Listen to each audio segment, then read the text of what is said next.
Assalamualaikum warahmatullahi wabarakatuh. Alhamdulillahi haqqa hamdih. Wa ashhadu an la ilaha illallah wahdahu la syarika lah. Ta'ziman li majdih. Wa ashhadu anna Muhammadan abduhu wa rasuluh. Salawatu rabbi wa salamu alaihi. Wa ala alihi wa ashabih. Wa man sara ala nahjihi wa stanna bisunnatihi ila yaumiddin. Alhamdulillah, puji syukur kita haturkan kehadirat Allah subhanahu wa ta'ala.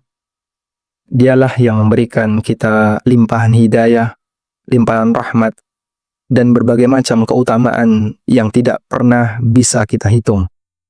Sehingga Allah subhanahu wa ta'ala tegaskan dalam Al-Quran, wa in ta'uddu ni'matallahi la tuhsuha.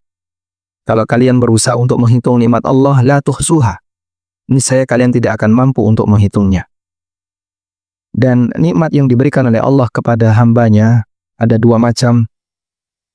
Ada nikmat yang sifatnya terbatas dengan waktu dan tempat, yang diistilahkan oleh para ulama dengan nikmat muqayyadah, seperti nikmat berupa harta, nikmat pekerjaan, dan nikmat dunia yang lainnya, yang semua itu diberikan oleh Allah kepada hambanya, baik muslim maupun non-muslim, baik yang taat maupun yang tidak mau taat. Semua mendapatkan nikmat semacam ini. Namun nikmat ini sifatnya terbatas. Sehingga ketika sang hamba meninggal dunia, sudah otomatis dia tidak bisa menikmati kenikmatan yang sifatnya terbatas ini. Kemudian ada nikmat yang kedua, yaitu nikmat yang bisa dirasakan oleh seorang hamba ketika dia hidup di dunia, dan nanti akan ada balasan yang lebih besar ketika di akhirat. Nikmat yang kedua itu adalah nikmat yang diistilahkan oleh para ulama dengan sebutan nikmat mutlaqah. Itulah nikmat iman dan amal saleh, di mana Allah subhanahu wa ta'ala jadikan itu sebagai syarat agar manusia tidak disebut sebagai orang yang rugi. Sebagaimana Allah firmankan dalam Al-Quran, wal asri innal insana lafi khusr illa alladhina amanu wa amilus salihat wa tawasaw bil haqqi wa tawasaw bis sabr. Demi masa, innal insana lafi khusr, sesungguhnya manusia semuanya tanpa kecuali dalam kondisi rugi. Illal ladzina amanu wa amilus shalihat, kecuali orang yang beriman dan beramal saleh. Wa tawasaw bil haqqi wa tawasaw bis sabr, yang dia selalu berusaha untuk komitmen dengan kebenaran dan bersabar dalam melakukan itu semua. Dan salah satu di antara kelebihan yang diberikan oleh Allah Subhanahu wa taala kepada umat Muhammad sallallahu alaihi wasallam, Allah berikan kepada mereka afdaliyatul a'mal, amal-amal yang memiliki nilai keistimewaan yang lebih. Karena umat Muhammad SAW umat yang secara umum usianya lebih pendek dibandingkan umat-umat masa silam. Nabi SAW mengatakan, a'maru ummati ma baina sittin sab'in. Usia umatku antara 60 sampai 70 tahun. Dan jarang orang bisa mendapatkan usia lebih dari itu. Kebanyakan orang meninggal dunia di usia antara itu. Nabi SAW menyebutkan aghlabiyah, dominan yang terjadi di kalangan umat beliau SAW antara 60 sampai 70 tahun. 60-an, 70-an. Jika dibandingkan dengan kondisi umat masa silam, yang mereka usianya ada yang sampai 1000 tahun, bahkan lebih dari 1000 tahun. Nabi Nuh alaihissalam disebut oleh Allah dalam Al-Quran. Ya.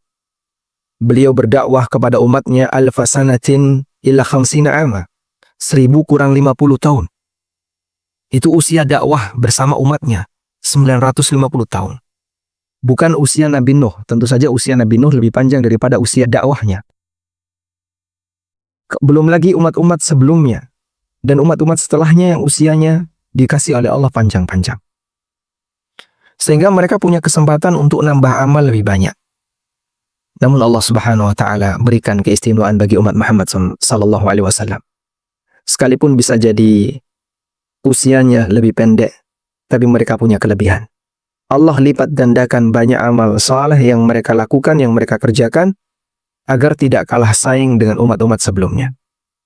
Di sini saya kumpulkan beberapa amal yang ringan untuk dikerjakan, namun bisa menghasilkan pahala yang besar. Saya gunakan secara konten. Ada kurang lebih 13 ya, amal yang sebenarnya ada banyak sekali amal yang pahalanya besar, meskipun ringan untuk dikerjakan, Dan apa yang saya sebutkan di sini hanya yang mampu untuk saya kumpulkan.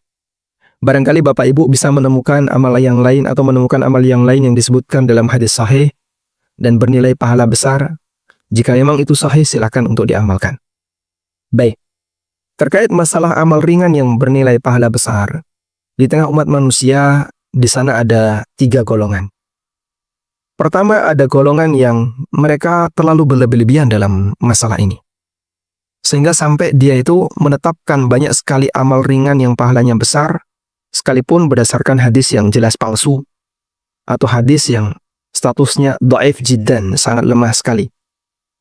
Dalam bahasa lain, itu dusta atas nama Rasulullah SAW. Dan kita nggak pakai yang seperti ini. Karena kalau pakai hadis yang dusta atas nama Nabi SAW, resikonya lebih besar dibandingkan janji yang disebutkan dalam hadis itu. Rasulullah SAW pernah bersabda, "Man haddatha anni bihadithin yura annahu kadhiban fahuwa ahadul kadhibain." Barang siapa yang menyampaikan sebuah hadis dariku, dan dia punya dugaan hadis itu lemah, hadis itu palsu, hadis itu dusta, sementara dia tetap nekat menyampaikannya, fahuwa ahadul kadhibain, maka dia termasuk salah satu pendusta. Dan bahkan orang yang membuatnya diancam berat oleh Rasulullah SAW, Man kadzdzaba alayya muta'ammidan falyatabawwa maq'adahu minan nar. Siapa yang berdusta atas namaku secara sengaja, maka siapkan tempatnya di neraka. Waliyadzubillah. Sehingga kita nggak setuju dengan kelompok yang pertama seperti ini. Sebaliknya ada kelompok yang kedua, yang mereka ekstrim di sebelahnya, di mana mereka tidak mengakui keberadaan amal-amal yang bernilai besar dengan anggapan kok enak sekali. Cuman amalan ringan tapi kok pahalanya besar. Padahal Islam itu kan untuk bisa mendapatkan surga perlu perjuangan yang berat. Akhirnya banyak di antara mereka yang menolak. Saya nggak terima yang ini, nggak menerima yang ini, dan seterusnya. Dan kita juga tidak sepakat dengan kelompok yang kedua ini. Karena kalau memang hadis itu sahih dari Nabi SAW, kenapa kita tolak? Ya, dzalika fadlullah yu'tihi man yasha. Itulah karunia Allah. Dan Allah Ta'ala memiliki karunia yang luas. Sehingga kalaupun Allah memberikan pahala yang besar terhadap amal hamba yang sedikit, selama Nabi SAW yang mensabdakan itu dengan dalil yang sahih, kita terima dan kita yakini itu akan menghasilkan pahala yang besar. Tayyib. Ada salah satu kelompok yang dia tidak mau menerima syafaat Nabi SAW. Sehingga mereka menolak. Nggak benar Nabi SAW ngasih syafaat, nggak benar. Mereka menolak syafaat. Dan kita tidak menerima kelompok ini. Dan kita katakan bahwa keyakinan Anda tidak meyakini syafaat adalah keyakinan yang salah. Karena syafaat itu benar adanya. Dan Nabi SAW menyebutkan dalam hadis yang sahih. Baik. Nah, kita berada di kelompok yang tidak ekstrim kanan dan kiri tadi ya. Sehingga kita tidak berlebihan dalam menetapkan fadail a'mal, amal-amal yang punya fadilah, sampai yang palsu dimasukkan, yang jelas dusta dimasukkan. Kita tidak setuju dengan kelompok ini. Kita juga tidak berpihak dengan kelompok yang suka menolak dengan alasan kok kayaknya terlalu fantastis, berlebihan dalam menetapkan pahala. Padahal itu disebutkan dalam hadis yang sahih. Nah, kita mengambil jalan tengah.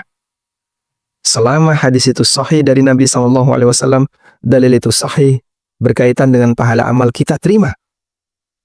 Dan kita berusaha untuk mengamalkannya dengan semangat. Baik. Sekarang kita akan baca yang pertama. Amal pertama yang bisa menghasilkan pahala besar adalah membaca Subhanallahi wa bihamdihi subhanallahil azim. Subhanallahi wa bihamdihi subhanallahil azim. Dari Abu Hurairah radhiyallahu anhu, Nabi SAW bersabda, Kalimatani khafifatani 'alal lisan, tsaqilatani fil mizan. Ada 2 kalimat ringan di lisan, artinya gampang diucapkan. Tsaqilatani fil mizan, berat di timbangan. Habibatani ilar rahman, dan dicintai oleh Allah Ta'ala. Subhanallahi wa bihamdihi subhanallahil azim adalah lafaz subhanallahil azim, subhanallahi wa bihamdihi. Dalam riwayat yang lain, subhanallahi wa bihamdihi subhanallahil azim. Sehingga Anda bisa membaca dengan urutan subhanallahil wa bihamdihi subhanallahil azim, atau urutan subhanallahil azim, subhanallahi wa bihamdi. Karena dua-duanya berdasarkan riwayat yang sahih. Tayyib. Cukup ringan untuk diucapkan. Subhanallah wa bihamdi, subhanallahil azim. Subhanallah wa bihamdihi, subhanallahil azim. Cukup ringan untuk diucapkan. Tapi berat di timbangan. Pada saat orang melakukan amal ini, dia menetapkan pujian dua hal untuk Allah Ta'ala. Yang pertama adalah mensucikan Allah. Ada dua pujian untuk Allah dalam kalimat subhanallah wa bihamdihi subhanallahil azim. Pertama, mensucikan Allah dari setiap kekurangan, dari setiap aib, dari setiap cacat, baik yang ditetapkan oleh makhluk, baik yang diyakini oleh makhluk, maupun yang ditetapkan oleh yang lainnya. Yang ditetapkan oleh manusia maupun yang lainnya. Seperti misalnya ada orang yang mengatakan Allah punya anak, Allah punya istri. Maha suci Allah dari yang seperti ini. Atau seperti hinaan yang diberikan oleh orang Yahudi. Mereka menyebut yadullahi maghlulah, tangan Allah terbelenggu. Mereka juga menyebut innallaha faqir wa nahnu aghniya, Allah miskin dan kami yang kaya. Ini penghinaan orang Yahudi. Kita sucikan Allah dari semua bentuk kekurangan dan penghinaan yang diberikan oleh para hambanya. Yang kedua adalah menetapkan kesempurnaan untuk Allah. Menetapkan kesempurnaan untuk Allah. Ya. Sehingga kita menetapkan wa bihamdihi, pujian untuk Allah. Allah Maha terpuji. Sifat-sifatnya mulia. Karena begini, secara teori, sebatas mensucikan itu memang mengandung pujian, tapi kurang sempurna. Tapi ketika diiringi dengan sifat kesempurnaan, akan lebih sempurna. Kita kalau misalnya ketemu sama orang, ya, lalu kita menilai orang, si A itu nggak goblok. Ya. Apakah itu memuji si A? Belum tentu. Betul si A nggak goblok, tapi dia nggak pintar misalnya. Lain halnya kalau kita bilang, si A itu nggak betul ya. Dia itu pintar sekali. Nah, itu baru ada sisi pujian. Sehingga kita menolak sisi kekurangan si A dan kita menetapkan pujian untuk si A. Karena itulah ketika orang mengucapkan subhanallah wa bihamdi, subhanallahil azim, Allah mencintainya dan amal itu menjadi berat di timbangan. Baik. Kemudian yang kedua, wudu dengan sempurna dan membaca doa. Membaca doa apa? Doa setelah wudu. Disebutkan dalam hadis dari Umar bin Khattab radhiyallahu anhu, Nabi SAW bersabda, "Ma minkum min ahadin," apabila ada di antara kalian, yatawaddau, dia berwudu, fayublighu au yusbihu fil wudu, lalu dia sempurnakan wudunya. Menyempurnakan wudu artinya adalah berwudu sesuai sunnah. Berwudu sesuai sunnah, berwudu sesuai dengan praktek Nabi SAW. Tsumma yaqul, lalu setelah wudu dia membaca, Asyhadu an la ilaha illallah wa anna Muhammadan abdullahi wa rasuluh. Aku bersaksi la ilaha illallah dan bahwa Muhammad adalah hamba dan utusannya. Sampai di sini. Sehingga selesai wudu dia hanya mengucapkan kalimat syahadatain. Asyhadu an la ilaha illallah wa anna Muhammadan abdullahi wa rasuluh. Terus bagaimana dengan tambahan Allahumma ja'alni minat tawwabin wa ja'alni minal mutatahhirin? Tambahan itu disebutkan dalam riwayat Tirmidzi. Sementara apa yang kita baca ini ada dalam hadis riwayat Muslim dan Abu Dawud. Sehingga Anda bisa tambahkan Allahumma ja'alni minat tawwabin wa ja'alni minal mutatahhirin. Anda juga bisa baca sampai teks ini saja. Asyhadu an la ilaha illallah wa anna Muhammadan abdullahi wa rasuluh. Apa janji Nabi SAW? Illa futihat lahu abwabul jannah. Orang yang berwudu dengan sempurna lalu dia membaca kalimat ini, maka dibukakan untuknya pintu surga yang jumlahnya as-samaniyah, jumlahnya 8. Yadkhulu min ayyiha sya', dan dia boleh masuk dari pintu manapun. Subhanallah. Kurang apa lagi jemaah? Cuman syaratnya satu.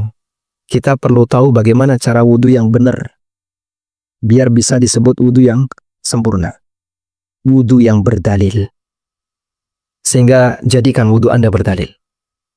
Terus gimana Pak biar wudhu saya sesuai dalil? Ya harus belajar. Anda perlu cari buku yang mengajarkan tentang tata cara wudhu yang sesuai dengan dalil. Alhamdulillah seperti ini sudah cukup banyak. Ya, sehingga pelajari bagaimana cara wudhu yang benar, selanjutnya praktekkan, dan baca doa tadi. Allah bukakan pintu surga yang jumlahnya 8, dan kita dipersilahkan mau masuk dari pintu manapun silahkan. Masya Allah. Ayo. Selanjutnya, yang ketiga.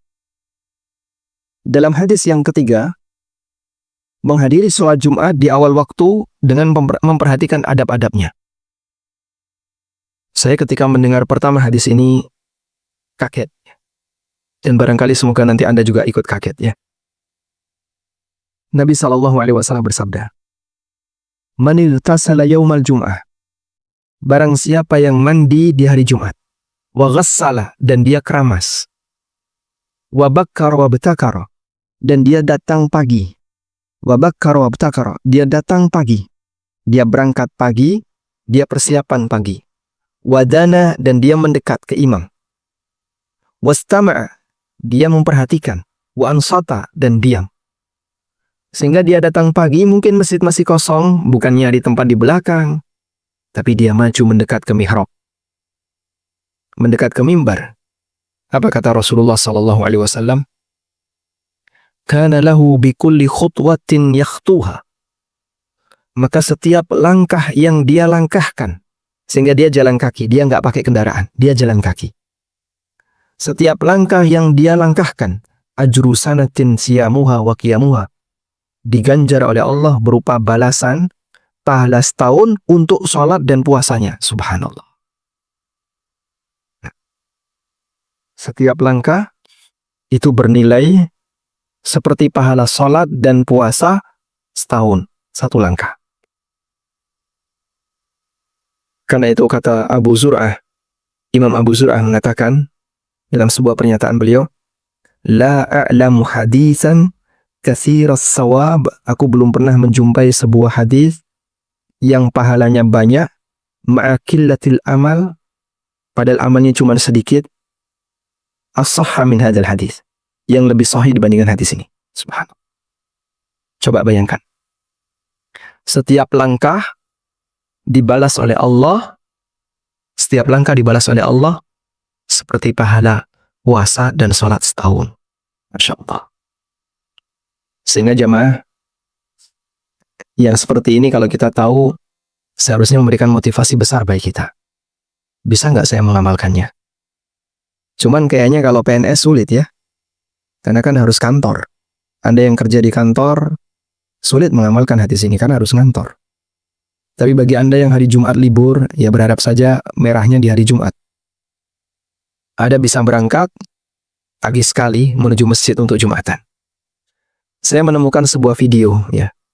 Ada seorang kakek-kakek yang dia berangkat ke masjid jam 8. Jalan kaki. Dan masjidnya jauh. Masjidnya jauh. Lalu disamperin sama orang naik kendaraan. Ayo tak bonceng ke masjid. Tidak mau dia. Tidak mau. Kenapa tidak mau? Kemudian dia menyampaikan hadis ini. Dia menyampaikan hadis ini dan kata beliau, kalau saya naik kendaraan saya nggak dapat keutamaan hadis ini. Karena Nabi SAW mengatakan, kana lahu bikulli khutwatin yakhtuha.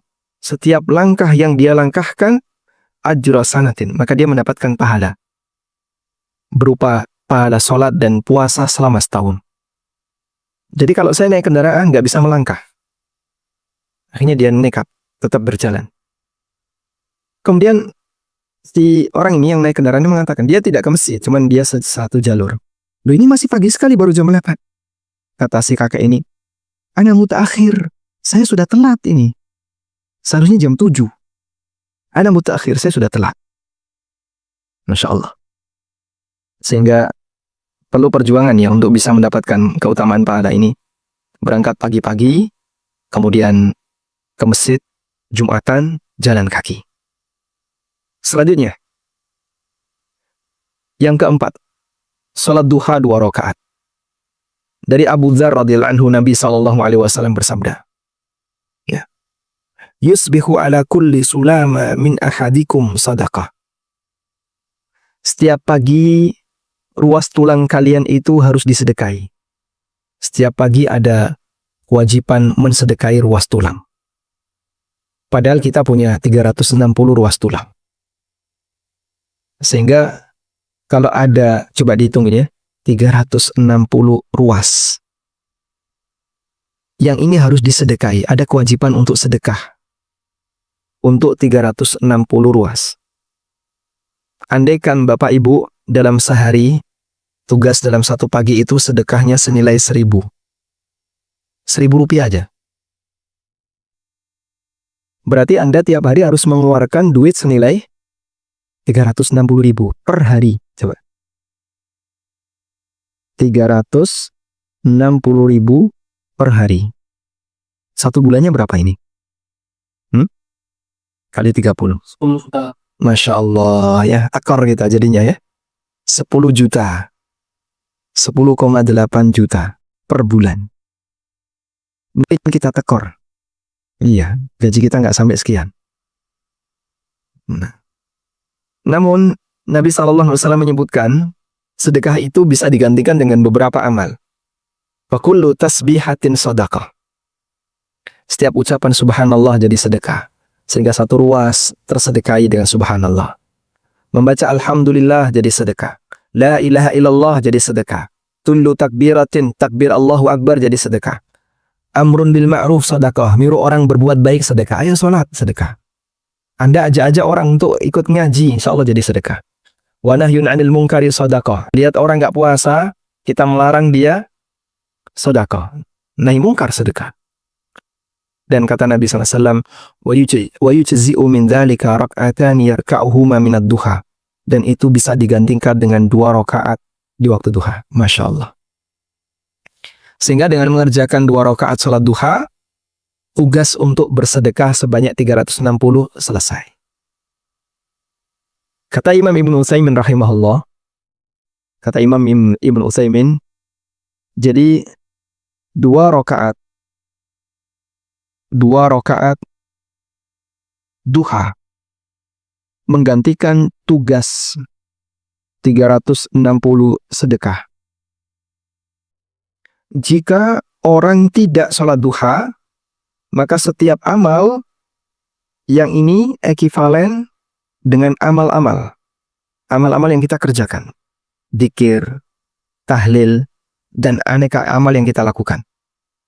Jika orang tidak melakukan duha, jika ini tidak dilakukan, maka amal-amal ini nanti yang dijadikan sebagai pengganti tugas sedekah.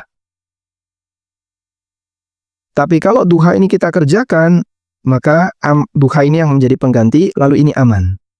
Sehingga ini jadi tabungan amal. Begitu ya. Maka kalau Bapak Ibu rutin salat duha 2 rakaat, amal-amal ini jadi tabungan. Tapi kalau enggak, dia dijadikan sebagai pengganti tugas 360 sedekah. Makanya, ya, usahakan duha 2 rakaat. 2 rakaat saja.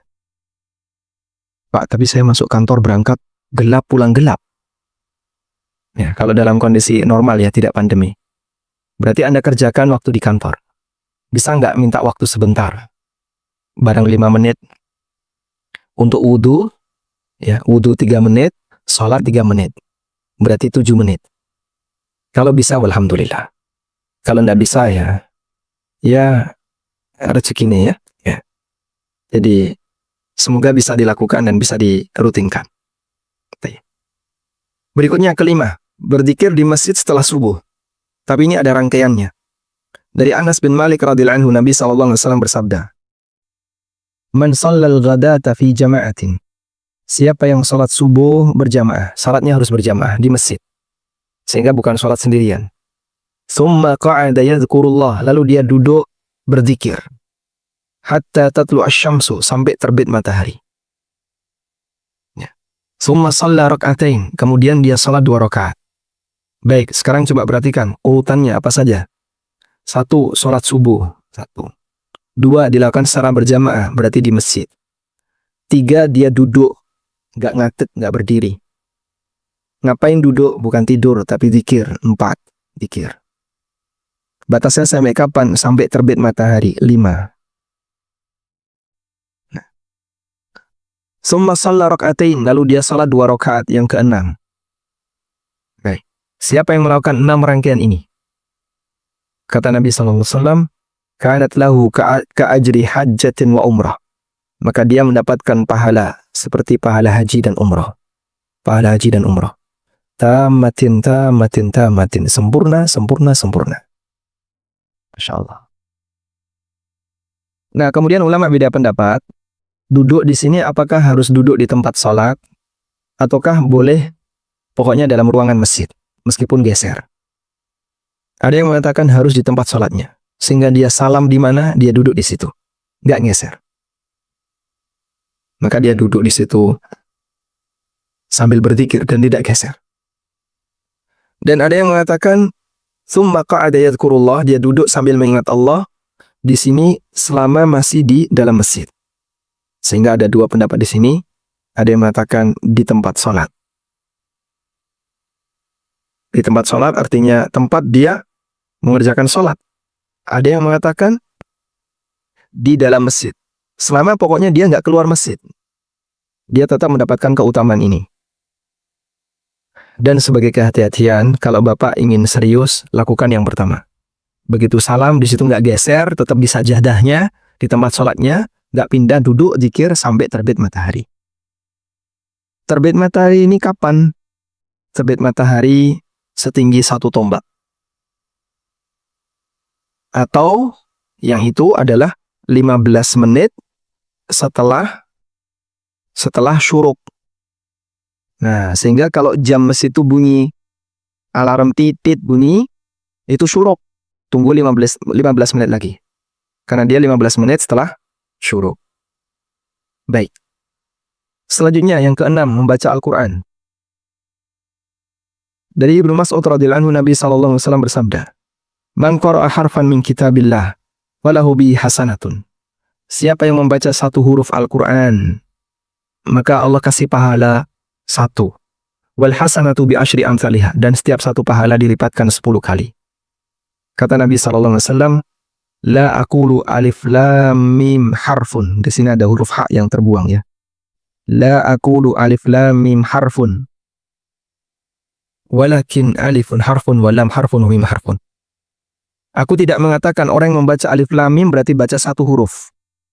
Tapi yang benar adalah siapa yang baca alif lam mim, maka dia membaca alif 1 huruf, lam 1 huruf, mim 1 huruf. Sehingga orang baca alif lam mim dapat 30 pahala.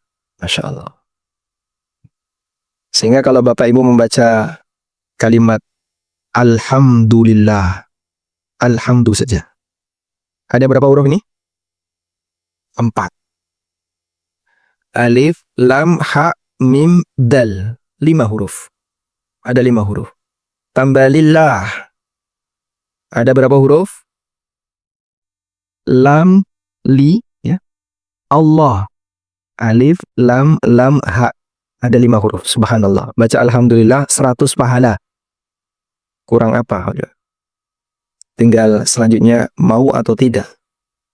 Cuman kita kadang malas ya kalau di luar bulan Ramadan. Selanjutnya adalah zikir ketika masuk pasar. Ya. Zikir ketika masuk pasar atau di keramaian. Nabi SAW bersabda. Di sini saya salah copy paste ya. Di sini hadisnya. Man dakhala suqa, barang siapa yang masuk pasar. Waqala, lalu dia mengucapkan, la ilaha illallah wahdahu la syarikalah. Lahul mulku wa lahul hamdu yuhyi wa yumit wa huwa hayyun la yamut biyadihil khair wa huwa ala kulli syai'in qadir. Siapa yang masuk pasar kemudian dia membaca zikir sebelum masuk pasar. La ilaha illallah wahdahu la syarikalah. Lahul mulku wa lahul hamdu yuhyi wa yumit wa huwa hayyun la yamut biyadihil khairu wa huwa ala kulli syai'in qadir.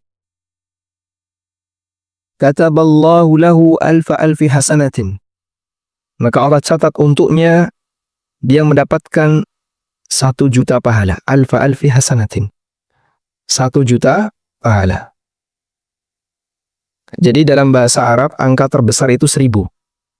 Nggak ada 1.000.000 itu nggak ada. Makanya untuk mengungkapkan 1.000.000 itu 1.000-nya disusun. 1.000 kali. Berarti 1.000.000. Allah catat untuknya 1.000.000 pahala.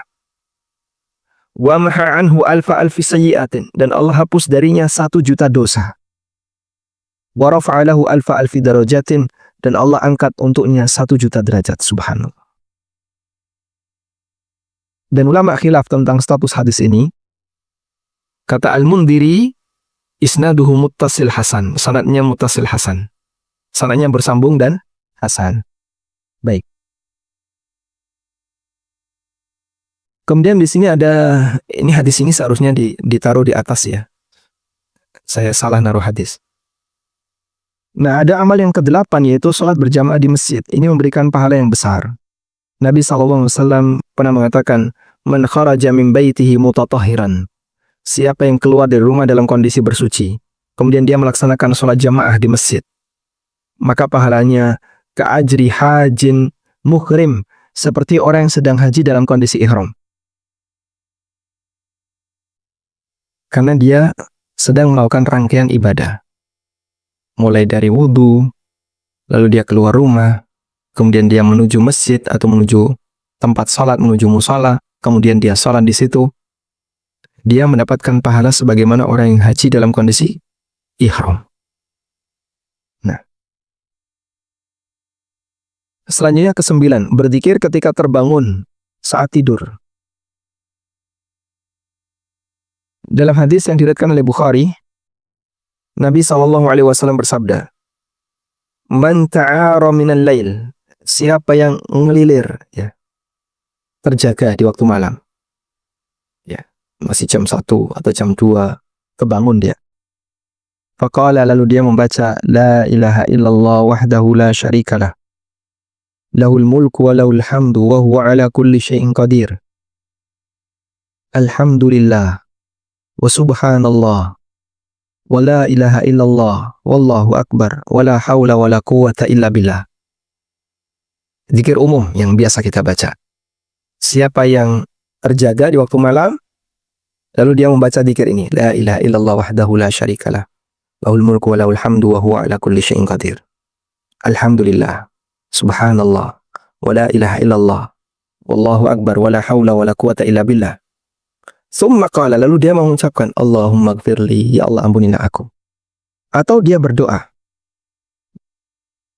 maka doanya akan diijabahi. Fa in tawaddo'a, dan dia jika berwudu, wa shalla, dan salat 2 rakaat, kubilat salatuhu, salatnya akan diterima. Sehingga doa orang ini akan dikabulkan oleh Allah di saat dia berdoa dalam suasana seperti itu. Baik. Hadis riwayat Bukhari. Kenapa doa ini mendapatkan pahala besar? Kata Al-Hafidz Ibnu Hajar, ini mirip seperti doa orang yang masuk pasar. Amal ringan, tapi dikasih oleh Allah ganjaran 1.000.000. Karena doa ini dibaca oleh manusia yang memiliki ketergantungan hati yang luar biasa kepada Allah. Maksudnya gimana, Pak? Coba, orang ketika di pasar itu biasanya ngapain? Kalau nggak ngitung barang dagangan, ngitung duit, mikir dunia. Sehingga jarang orang ketika di pasar kok beribadah, itu jarang. Makanya pada saat ada orang yang beribadah waktu di pasar, atau di tempat-tempat umumnya orang lupa kepada Allah, berarti dia manusia yang istimewa. Orang kayak gini, di pasar saja dia beribadah. Apalagi di masjid. Gak mungkin di pasar ibadah, di masjid gocek, itu gak mungkin. Di masjid guyon itu gak mungkin. Pasti dia akan lebih serius lagi ketika di masjid. Makanya ada gambaran orang yang hatinya selalu punya ta'alluqul qalbi, ketergantungan hati dengan Allah, sehingga dia selalu berusaha memanfaatkan setiap kesempatan untuk beribadah. Termasuk bibirnya itu basah untuk berzikir. Sampai di tempat ketika orang itu umumnya lupa kepada Allah, dia ingat kepada Allah Ta'ala. Demikian pula orang ketika terbangun, kemudian dia lihat jam, masih jam 1. Kalau dia terbangun masih jam 1 kan kadang orang tuh nyesel, aduh kenapa saya terbangun ya, ganggu tidur, istirahat saya jadi nggak sempurna. Akhirnya apa? Bawaan orang begitu terbangun langsung selimutnya ditata, terus dia tidur lagi. Namun istimewa kalau ada orang yang terbangun di malam hari, terjaga, kemudian dia langsung berzikir, baca La ilaha illallah wahdahu la syarikalah. Kalau bukan karena dia punya ketergantungan hati yang besar kepada Allah, tidak mungkin dia bisa melakukan seperti itu. Makanya amal-amal seperti ini kelihatannya kecil, tapi kenapa berpahala besar? Karena melihat dari semangat pelakunya dalam berzikir kepada Allah Subhanahu wa Ta'ala. Baik, saya sempurnakan 10 ya.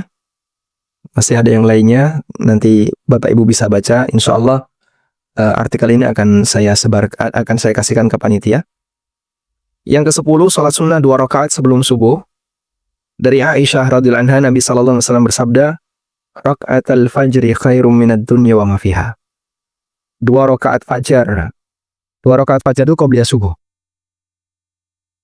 Jadi salat fajar, istilah salat fajar itu digunakan untuk menyebut 2 hal. Yang pertama salat subuh itu sendiri, yang kedua qobliyah subuh.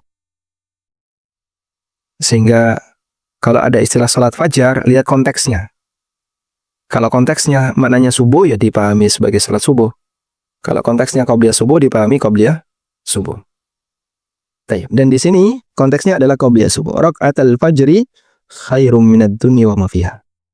Lebih baik dibandingkan dunia seisinya. Kenapa demikian besar dibandingkan dengan sholat rawatib yang lain? Karena 2 rakaat fajar itu membuka aktivitas manusia. Pertama yang dia lakukan begitu terbit fajar, sujud kepada Allah. Bukan ngitung duit, bukan mikir dunia, tapi sujud kepada Allah Ta'ala. Coba, kalau bukan orang muslim, tidak ada yang melakukannya. Padahal orang-orang yang nggak kenal salat, begitu bangun apa yang dipikir? Pertama yang dicari apa? Kacamata. Yang pakai kacamata ya. Atau yang dicari pertama dunia. Yang dipikir dunia. Itu kalau non-muslim. Atau orang yang nggak salat. Tapi orang yang salat, begitu dia bangun, salat pertama ketika terbit fajar, kalau dia nggak tahajud ya, yang pertama adalah salat fajar. Makanya tidak heran ketika Allah Subhanahu wa Ta'ala menjadikan pahala salat ini lebih baik dibandingkan dunia seisinya. Wallahu ta'ala alam. Sebenarnya masih ada beberapa amal yang lain dan nanti bisa dibaca. Insya Allah cukup mudah untuk dipahami dan mudah untuk diamalkan. Tinggal selanjutnya seberapa semangat kita untuk mengamalkannya. Mohon kepada Allah kemudahan. Allahumma a'inna ala dzikrika wa syukrika wa husni ibadatik. Wa sallallahu ala nabiyyina Muhammadin wa ala alihi wa sahbihi wa sallam. Baik, selanjutnya kami kembalikan ke panitia. Masya Allah, tabarakallah. Alhamdulillahilladzi binikmatihi tatimmu shalihat. Setelah kita simak penyampaian ilmu dari Ustaz Amik Bait, STBA Hafizahullah Ta'ala, tentang amalan ringan namun sudah ditimbangan. Selanjutnya kita memasuki sesi 2, yaitu sesi tanya jawab.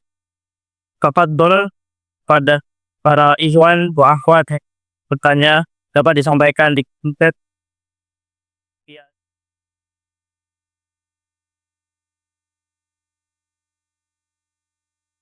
Ada pertanyaan dari Kiken Abu Qanitab.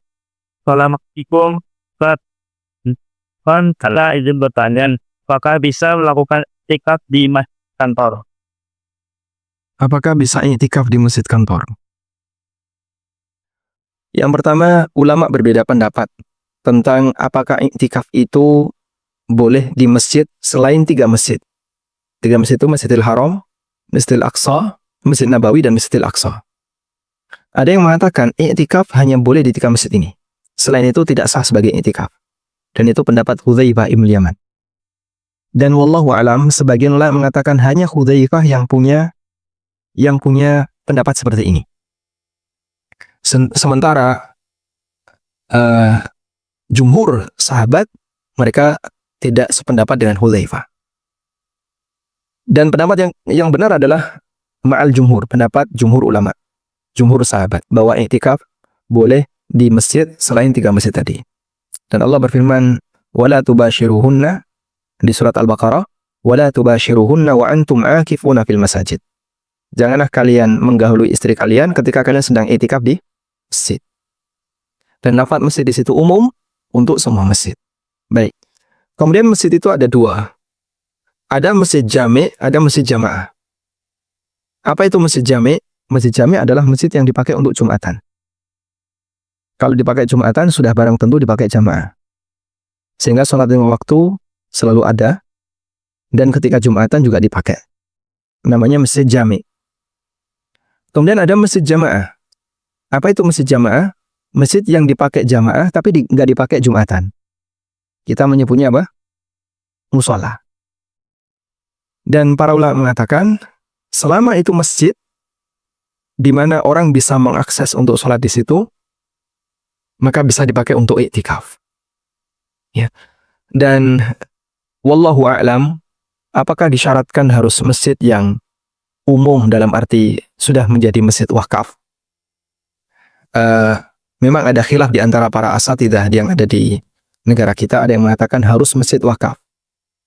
Sehingga kalau dia bukan masjid wakaf, tapi masjid pribadi yang belum diwakafkan, maka tidak bisa dijadikan sebagai tempat i'tikaf. Tapi ada yang mengatakan, pokoknya semua masjid yaitu tempat i'tikaf. Dan itu sudah otomatis diwakafkan. Karena bukan syarat wakaf itu harus abadi. Dalam arti, memungkinkan wakaf manafi', wakaf manfaat. Sehingga ada orang yang bangun masjid di toko, atau di mana mall misalnya. Ya. Yang dia dijadikan sebagai tempat sholat masjid. Ya. Meskipun di kesempatan yang lain, dia mungkin saja bergeser, pindah ke tempat yang lain. Ya. Misalnya di mana? Di Jakarta ada masjid di sebuah perkantoran, tapi mungkin saja ini pindah. Kalau pihak manajemen ganti, nanti bisa dipindah ke tempat yang lain. Tapi dia jadi masjid selama 5 tahun, selama sekian tahun, nanti pindah lagi kalau renovasi. Tapi di sini masih bisa disebut sebagai masjid. Dan pendapat yang kuat, diperbolehkan untuk iktikaf di masjid seperti ini, termasuk masjid kantor, apalagi masjid kantor itu punya pemerintah.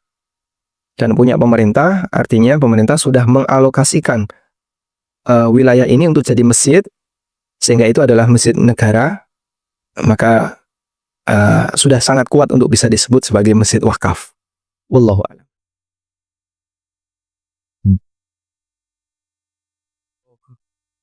Selanjutnya pertanyaan dari Yem.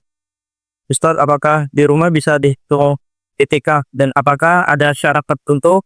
Karena beberapa kondisi selain pandemi, karena sekarang sedang jadi suami. Masya Allah. Baik. Ya, karena tidak di masjid, maka tidak bisa disebut i'tikaf. Sehingga tidak ada istilah i'tikaf di rumah.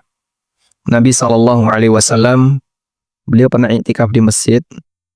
Lalu beliau merebahkan punggungnya ke rumah beliau, kemudian disisir oleh Aisyah.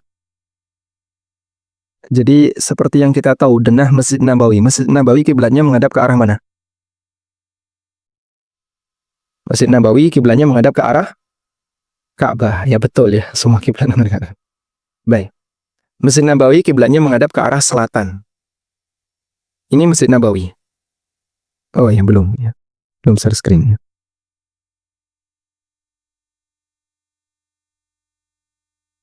Nah. Masjid Nabawi kiblatnya menghadap ke arah selatan. Saya balik ya. Biasanya atas kan utara, ini atas selatan, kiblat. Baik. Arahnya selatan. Rumah Aisyah di sebelah timurnya sini. Ini yang ditempati oleh Aisyah. Nah, di sini ada pintu. Di sini ada pintu. Nabi SAW, beliau kurang lebih berada di sini, lalu merebahkan badannya ke sini ya. Sehingga rumah Nabi SAW dengan masjid itu berimpit. Berimpit. Begitu beliau rebahkan badannya, sudah masuk ke rumahnya, ke ruangan Aisyah, disisiri oleh Aisyah dalam kondisi beliau iktikaf. Andaikan boleh iktikaf di rumah daripada repot kayak gini kan, Nabi SAW keluar masjid ke rumah biar ketemu Aisyah terus disisir oleh Aisyah. Tapi beliau tidak lakukan seperti itu, sehingga kaki beliau berada di masjid, setengah badan beliau berada di pangkuan Aisyah, disisir oleh Aisyah radhiyallahu anha. Maka itu menunjukkan beliau tidak ingin membatalkan iktikafnya, sehingga beliau tetap pertahankan di tempat seperti ini. Nah, terus gimana kondisinya kalau suami siaga, kondisi pandemi dan seterusnya? Ya kalau memang Anda tidak sanggup untuk iktikaf di masjid, ya berarti tahun ini tidak iktikaf ya. Semoga bisa diiktikaf di kesempatan yang lain. Wallahu a'lam.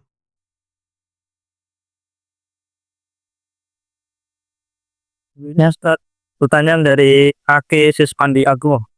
Assalamualaikum Ustaz, izin bertanya dan mohon maaf di luar topik kajian ini. Bagaimana hukum membangunkan sahur baik akan bentuk keliling atau menggunakan pengeras suara masjid? Karena bisa saja di suatu kondisi akan mengganggu warga yang sedang beribadah atau mengganggu muslim lainnya. Waalaikumsalam warahmatullahi wabarakatuh. Pertimbangannya sudah disebutkan dalam pertanyaannya, yaitu ganggu. Ganggu orang yang sedang beribadah, ganggu orang yang non-muslim yang tidak berkepentingan, apalagi kadang pakai kedombrengan ya. Kalau di Jogja enggak ada ya. Di Jakarta saya enggak tahu. Kalau di Jawa Timur ada, namanya patrol. Ya, dari kata patroli itu keliling. Sambil bawa, Masya Allah, anak-anak. Itu jadi tradisi ya.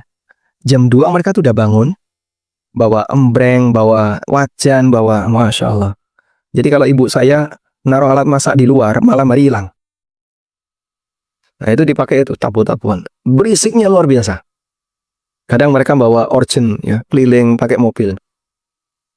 Baik, jelas ini perbuatan yang tidak sesuai syariat, dan saya kira secara sosial di masyarakat juga perbuatan yang tidak didukung oleh mereka. Cuman ada sebagian orang yang menjadikan itu sebagai tradisi. Mungkin dulu cukup relevan ya. Ketika orang tidak punya HP, tidak punya alarm, tidak punya wecker. Sekarang Masya Allah, alat yang dipakai untuk bangunin kan wecker. Cukup saya kira. Dan itu kan pribadi masing-masing. Sehingga tidak perlu pakai gaya kayak ya, nabuh beduk atau pakai corong ya. Sahur. Kenceng banget. Ya, jadi kalau ditanya hukumnya, lebih dekat kepada terlarang daripada diperbolehkan. Wallahu a'lam.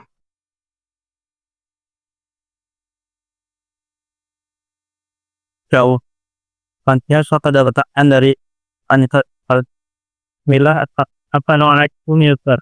Bertanya lebih afdalnya itu membaca dan mentadabburi Al-Quran terlebih dahulu ataukah sholat tahajud terlebih dahulu? Dulu ketika orang itu paham bahasa Arabnya, artinya mereka ngerti dengan apa yang dia baca dari Al-Quran, mereka mentadaburi Al-Quran sambil tahajud. Sehingga ketika dia sholat, dia membaca Al-Quran, dia bisa nangis. Orang-orang masa silam. Nabi SAW ketika sholat, beliau terkadang tertahan dengan satu ayat, dan itu diulang-ulang. Sampai waktu yang lama, sambil nangis. Kalau bukan karena tadabbur, nggak mungkin. Sehingga beliau lakukan itu dengan hanya membaca satu ayat. Dalam satu riwayat beliau membaca firman Allah Ta'ala di akhir surat Al-Ma'idah. In tu'adzibhum fa innahum ibaduk wa in taghfir lahum fa innaka antal azizul hakim. Ya. Kita coba lihat akhir dari surat Al-Ma'idah. Nah, di surat Al-Ma'idah Allah bercerita tentang Nabi Isa alaihissalatu wassalam yang beliau sallallahu alaihi wasallam dimintai oleh kaumnya ya. Ada di surat Al-Maidah ayat 118. Beliau tertahan di sini. In tu'adzibhum fa innahum ibaduk wa in taghfir lahum fa innaka antal azizul hakim.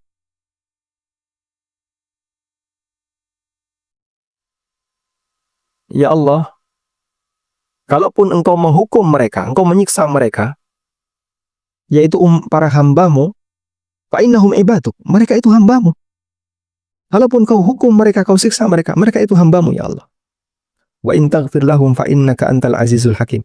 Dan jika engkau mengampuni mereka, sesungguhnya engkau maha aziz, maha perkasa, lagi maha bijaksana. Jika engkau menyiksa mereka, sesungguhnya mereka adalah hamba-hamba engkau ya Allah. Sehingga beliau memikirkan nasib umatnya. Umatnya kalaupun disiksa oleh Allah, mereka ini adalah hamba-hamba Allah. Ini hambamu sendiri ya Allah. Masya Allah. Dan beliau tertahan ketika membaca ayat ini. Sambil beliau menangis. Ya.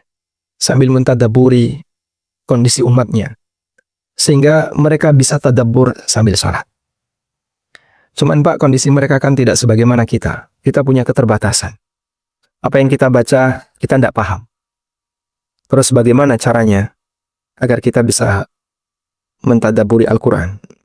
Atau dengan kata lain, mana yang lebih diutamakan? Baca Quran sambil mentadaburi atau sholat tahajud? Jawabannya sholat. Sholat lebih afdal. Dan tadabbur bisa Anda lakukan di lain waktu. Artinya bisa pagi. Karena itu adalah kesempatan untuk sholat, bermunajat dengan Allah. Sehingga silahkan kerjakan sholat, sekalipun Anda tidak bisa melakukan tadabbur. Wallahu a'lam.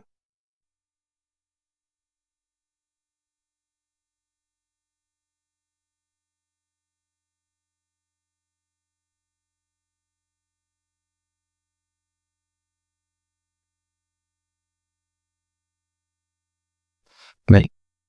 Cukup Bapak?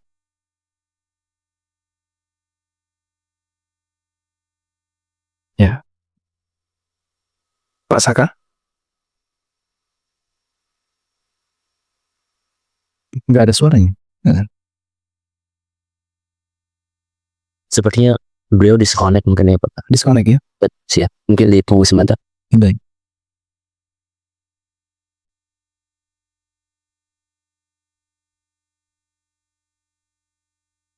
Ini online dari rumah atau dari kantor? Para peserta ini? Untuk saya sebenarnya dari rumah. Mungkin yang lain ada yang dari kantor sepertinya Ustaz. Insya Allah. Masya Allah.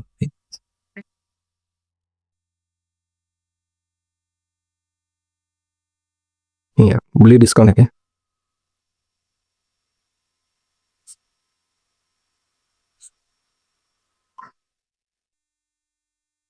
Baik, digantikan Bapak.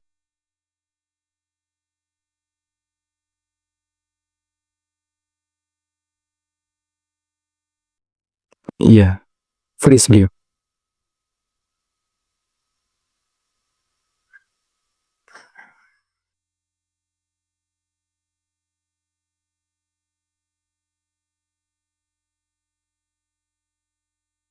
Ya Ustaz, izin mungkin saya bantu. Baik, bisa dibantu. Ya. Allahu Maryam.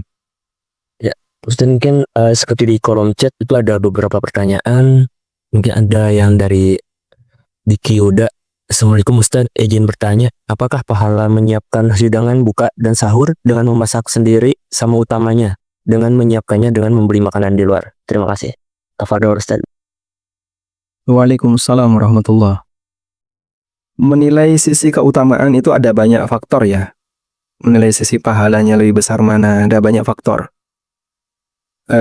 Kalau dilihat dari faktor usaha, mungkin ya, kalau dilihat dari faktor usaha, mungkin masak sendiri bisa jadi lebih gede pahalanya, karena dia berusaha sendiri. Tapi kalau misalnya dilihat dari faktor yang lain, biar waktunya lebih ringkas, agar dia bisa menyiapkan, atau dia bisa beribadah yang lain, bisa jadi beli lebih besar pahalanya. Intinya ada banyak faktor di situ, sehingga mana yang kira-kira lebih memungkinkan, dan lebih maslahat, insya Allah itu yang lebih besar nilai pahalanya. Pada satu kondisi, misalnya seorang istri ingin menyiapkan suaminya dengan masak sendiri, karena suaminya nggak suka ketika dibelikan dari luar. Insya Allah masak sendiri lebih gede pahalanya. Pada kondisi yang lain, kadang seorang istri menyiapkan dengan cara membeli. Biar lebih praktis dan agar beliau bisa misalnya ngurusi yang lain, bisa tadarus Quran. Insya Allah lebih gede pahalanya. Intinya mana yang lebih maslahat bagi kondisi keluarga ini, itu yang lebih besar pahalanya. Allahu a'lam.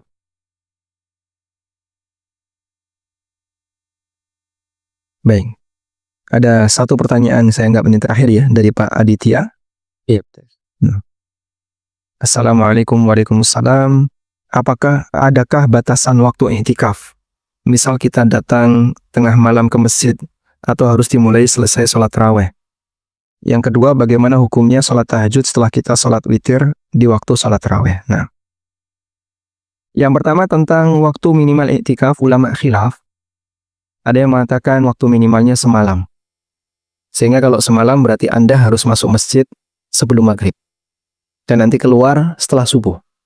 Sehingga bawa bekal ya. Bawa bekal untuk berbuka, bawa bekal untuk sahur. Atau bisa juga diantar. Dan ini pendapat yang paling mendekati di antara pendapat ulama yang lain. Berdasarkan nadarnya Umar bin Khattab radhiyallahu anhu, beliau pernah mengatakan kepada Nabi SAW, "Inni nadartu an a'takifa lailatan il Masjidil Haram." Saya pernah bernadar untuk itikaf semalam di Masjidil Haram. Kemudian Nabi SAW mengatakan, "Aufi binadrik." Penuhi nadarmu. Nah, kalau batasannya wajib semalam, berarti harus datang sebelum subuh, sebelum maghrib. Kemudian mengenai tahajud setelah witir, jawabannya boleh, tidak ada ulama yang melarang. Cuman mereka beda dalam teknis. Kalau menurut Hanafiyah, witirnya dibatalin dulu. Sehingga kalau Anda sudah witir di masjid, nanti ketika malam tahajud, sholat 1 rakaat sebagai pembatal witir. Setelah itu sholat terserah. 2 rakaat bebas. Ini pendapat Hanafiyah. Lalu nanti witir lagi di akhir. Sehingga menurut pendapat Hanafiyah jadinya kita witir 3 kali. Witir di awal malam, witir pembatal, witir penghujung. Dan ini pendapat yang lemah. Yang lebih kuat adalah pendapat jumhur.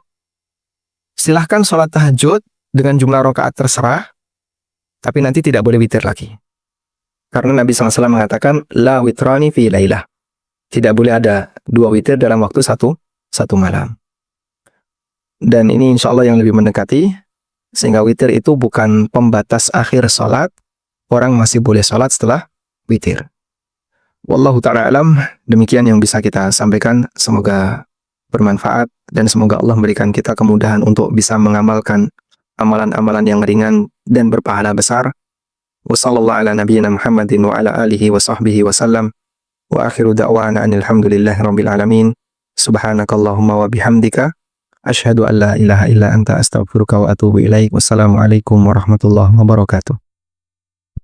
Waalaikumsalam warahmatullahi wabarakatuh.